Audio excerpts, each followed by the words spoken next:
In every corner of Africa, stories breathe, tales buried in dust, whispered through firelight. You're about to hear one of them. Welcome to African Horror Stories. Kenya Folklore, the pace of the night runner. Along the ridge where the savanna kisses the emerald forest lay our village. Life here moved with a quiet, predictable rhythm, bound by the pulse of tradition and the deep, abiding trust between neighbors.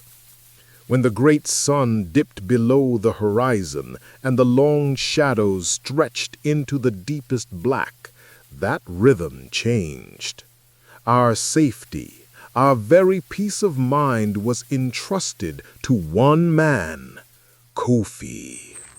Kofi was young, quick of foot, and fiercely dedicated to his duty as watchman. His speed was his immense pride, a physical boast that he believed kept the wild world at bay.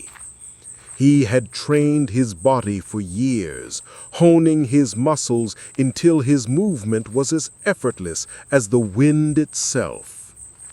He knew every winding path, every shifting shadow, the feel of the dry, packed dust under his sandals, and the exact minute the moon would begin its slow, arduous crawl across the vast, indifferent sky. Kofi's pace was the silent heartbeat of our security. He walked so the rest of us could sleep in peace, dreaming without the weight of the wilderness pressing in. He would patrol for hours, finding a quiet, profound satisfaction in the sheer monotony of the night. This was the work of a watchman, the disciplined, quiet waiting.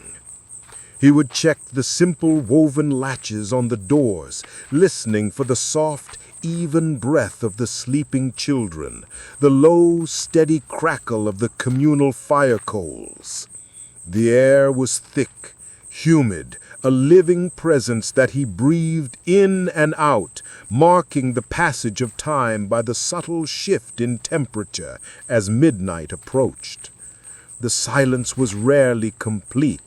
It was punctuated by the shrill, metallic call of geckos and the distant, mournful hoot of an owl. The normal sounds of a healthy, sleeping night.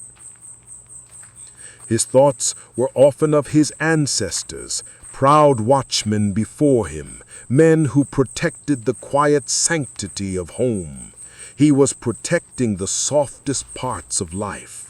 The dreams, the unburdened sleep, the innocent, simple faith that morning would always arrive, and that no terror could cross the boundaries he defended. This pride was an armor, simple, strong, and true, forged in the faith of his community. Among us, there was another man who held the community's trust in a different way. Kofi, the storyteller. A man whose voice was as soft and gentle as the evening breeze, whose hands were calm from years of holding nothing more dangerous than a carved wooden cup. His voice, when telling tales by the firelight, was the repository of our history and our faith. Kofi often spoke of the need for vigilance, but he always stressed that trust was the strongest thread in the community's fabric, a bond stronger than any physical defense. Kofi often sat listening to Kofi, trusting the wisdom in the older man's eyes. Kofi, the respected word keeper, was the calm, dependable face of the day, a profound contrast to Kofi's lonely vigil. But the night soon changed its ancient tune. It started not with a scream, but with a sound that burrowed deep into the memory. a relentless, rhythmic, unnatural thud, thud, thud. It wasn't the hurried stumble of a thief, nor the heavy pad of a beast. It was the sound of someone running. Not running from fear, but running with it. A pace so unwavering, so impossible, it seemed to defy human fatigue itself. Kofi heard it first near the outermost fence, a strange, driving vibration that he felt not just with his ears, but through the polished wood of his staff and up his arms, vibrating through the packed earth. The air, usually thick with the scent of wood smoke and earth, now carried a distinct, terrifying new odor. He sprinted toward the sound, fueled by adrenaline, his pride urging him faster than ever before. His muscles strained, a deep satisfaction in his ability to answer the call. But when he reached the dense foliage, the sound was already gone, swallowed by the darkness, leaving only a hollow, mocking silence. Kofi searched the perimeter, his lamp casting frantic, elongated shadows. He found a single, deep impression in the hard, damp earth. A footprint far too long, too heavy for a typical man, yet strangely shallow near the heel, indicating a lightness of step that shouldn't match the weight. And the scent, a powerful, metallic sour sweat mixed with bitter, wild herbs potent enough to cling to the humid night air long after the runner was gone. It was the smell of ritual, exertion, and pure concentrated malice combined. The next morning, his mind already frayed, he showed the strange print to Nana, the elder whose eyes filled with the wisdom of generations grew cold and distant. She confirmed the fear that had begun to root. She whispered the chilling name, the Night Runner. They are running for the spirit of the night itself, she warned, her voice barely a rasp, her gaze fixed on the print. They are running for nothing human. Their speed is a curse that must be passed on. They will run until dawn or until they find someone to run with them. And if you run with them, Kofi, and look into their eyes, the curse becomes yours forever. Kofi felt the threat like a physical blow. His pride, his speed, the very things that defined him had just become his greatest vulnerability. The enemy was not a beast he could spear, but a curse he could inherit. The game escalated quickly. The Night Runner's taunts became personal, deliberate interference tailored to break Kofi's sanity and his connection to the community. The sounds were closer now, a loud barking cough, a strange, sharp shout of mockery. The rhythmic thud, thud, thud was no longer a distant echo. It was a persistent, terrifying clock counting down his sanity. The constant, unbroken rhythm began to feel like a physical weight pressing on his chest, denying him true, deep breath. Kofi's sleep was utterly shattered.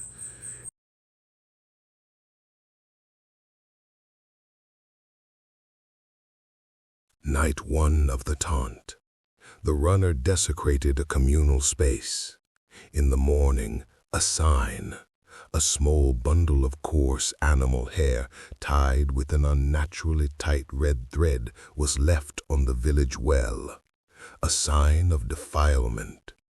The village women whispered when drawing water, refusing to meet Kofi's eye. "You have failed us," their silence seemed to say, chipping away at his confidence and sowing the first seeds of profound isolation. Night 2 of the taunt.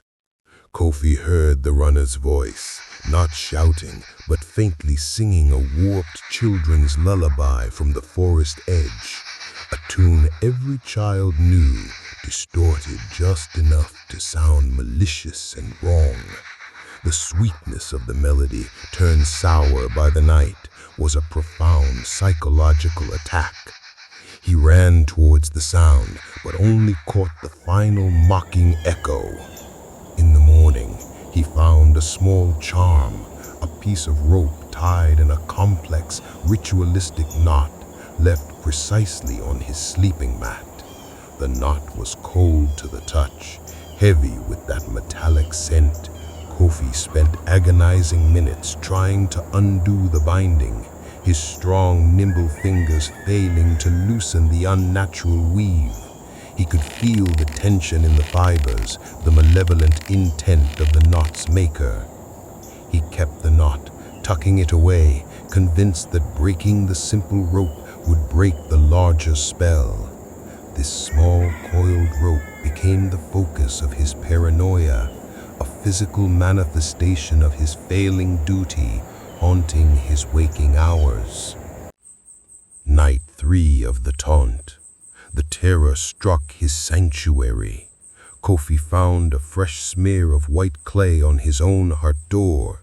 The clay was damp, oily, proving the runner had stood there only hours before, violating the most sacred space in his life. The smell, that potent, herbal, sour tang, now seemed to cling to the wood of his door, invading his refuge. He scrubbed at the clay, but the oiliness lingered, a greasy stain on his peace. He began to smell it everywhere, on the wind, on the food he ate, even on his own hands in the morning sunlight. It was a phantom scent, a sign that the poison had reached his mind.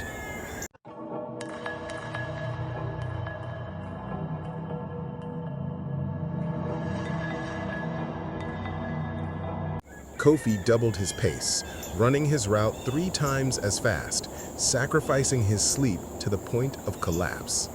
But the runner was always one step ahead. Kofi began his subtle daytime interrogation, driven by desperation and a growing sense of isolation. He spoke to the basket weaver, Adoma. "Did you hear anything, Adoma? Did the moon reveal a figure, perhaps?" He stared intently at her, searching for a flicker of guilt. Adoma insisted she saw nothing, but then she made a fatal error. "The night was so bright," she offered, her hands moving nervously over her reed basket. "The moon was full. It shone like the morning sun." Kofi's mind sharpened through the exhaustion. The moon was barely a crescent last night. He saw the terror in Adoma's eyes, the terror of a person hiding a profound, dangerous lie to protect the community from the deeper truth. He felt a wave of nausea, realizing the deception was communal, spreading like rot through a ripe fruit. He realized that fear had already broken the trust, and the runner hadn't needed to lift a finger, only to run. Kwesi, the storyteller, was the most unnerving. He often approached Kofi, looking at the watchman's bloodshot eyes with deep, feigned concern. "Rest, young one," Kwesi would say, his voice measured, slow, and devastatingly calm. "Your speed is a gift, but even the swiftest river must pause. Your spirit is troubled." Kwesi would lean in, his voice dropping, drawing out the conversation with agonizing philosophical detachment. "Tell me, Kofi, what is the nature of your exhaustion? Is it the running or the waiting for the running? You worry too much about the shadows, forgetting that the real danger lies in allowing our own minds to run from the light. You must learn to surrender your control to the night, Kofi, to simply observe, not to chase." Kwesi would offer long, rambling advice on how to meditate on the stars and find sleep. all while subtly studying Kofi's face. Kofi's impatience mounted with every drawn-out syllable, every patronizing glance. "You are lying," he screamed internally, watching Kwesi's calm hands, imagining them smeared with clay, tying that hateful knot. The contrast between Kwesi's daytime serenity and the nighttime terror drove Kofi further into a terrifying, isolated suspicion. The man who taught trust now felt like the master of deception. The pressure was suffocating. Kofi was failing. He collapsed in his hut one night, the rhythmic thud, thud, thud, an unbearable physical presence that shook his hut, rattled his teeth, and drove him to scream in a silent, internal agony. The rhythmic sound was no longer just the night runner. It was the sound of his own failing heart, his failing duty, the sound of the community's trust dissolving. He knew he couldn't keep running from the problem. He had to run to it, no matter the cost. The inevitable night arrived. The sustained, driving rhythm of the runner stopped directly at Kofi's post, the sudden silence heavier than any noise. A voice, slow, chillingly clear, yet terribly close, called his name. "Kofi, you run so well for a man of the day. Tonight, you run with us. For the pace of the night runner is the pace of the secret you fear."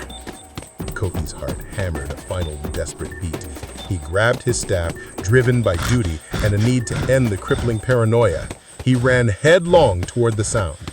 He saw the runner immediately. It was a shadowy, human-like figure, naked and completely smeared with thick, cracked white clay. The clay was painted in intricate, ritualistic patterns that seemed to writhe in the moonlight, starkly contrasting with the smooth, black skin beneath. The figure moved with impossible, effortless speed. It glided, a dark, low-lying current just above the earth, its feet barely disturbing the dust. Kofi pushed past his physical limits, his breath ragged, his muscles screaming in protest. Every stride was agony. Why am I slowing? Why is he so fast?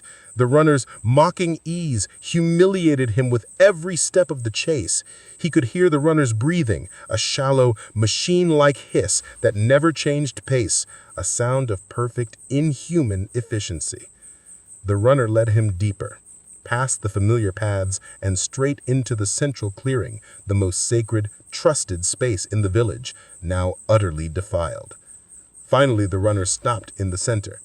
It raised its arms in a ritualistic gesture, and as the moonlight caught the ghastly, cracked white clay, Kofi saw past the terror. He saw the familiar, kind features, now stretched and twisted into a mask of pure, malignant glee. The horror was complete. Kwesi, the trusted village storyteller. Kwesi laughed, a high, chilling sound that belonged only to the night, and revealed the final devastating rule. "I only needed you to run with me, Kofi," he hissed, his voice dry as dust, the familiar rhythm of the storyteller replaced by the desperate chant of the cursed. "Run, and then look into my eyes, and the pace of the night will be yours forever. The burden passes from me to you." Kwesi lunged, his vacant eyes wide and luminous in the darkness, trying to force the ritual contact. Kofi blocked him with his staff, deflecting the blow.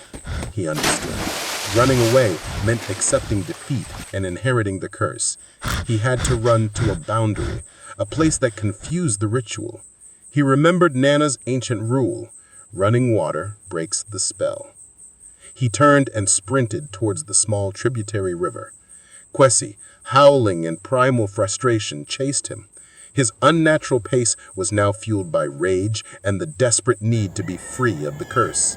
Kwesi's shrieks weakened as they neared the flowing water, his movements becoming more frantic, less effortless. Kofi plunged into the swiftly moving water, the cold shock, a visceral antidote to the night's dark magic. He shouted his name, "I am Kofi," the sound thin but powerful, reaffirming his identity and his free will against the curse. Kwesi was stopped dead at the bank, unable to cross the confusion of the moving water, howling in rage as the ritual was denied its victim. Kofi returned in the morning, exhausted but clean. His honor was intact. The curse had failed. Kwesi was found collapsed near the riverbank. He was weak and frail, his body covered only in the remnants of the white clay. The unnatural energy was gone, leaving him a hollow shell. The community understood the dark reality. Kofi remained the watchman. His speed was validated, but his innocence was gone. He knew the greatest darkness was not a distant beast in the bush, but the internal rot of ritual and betrayal found in the heart of a familiar man. He watched the night now with a heavier heart, his eyes weary and deeply suspicious of every shadow, every sound. The night runner was broken, but the fear of betrayal would remain in the village long after the sun rose. That's all for today. If you liked the video, let me know by hitting like. And if you're new here, be sure to subscribe for more. You can watch another video of mine right here. See you next time.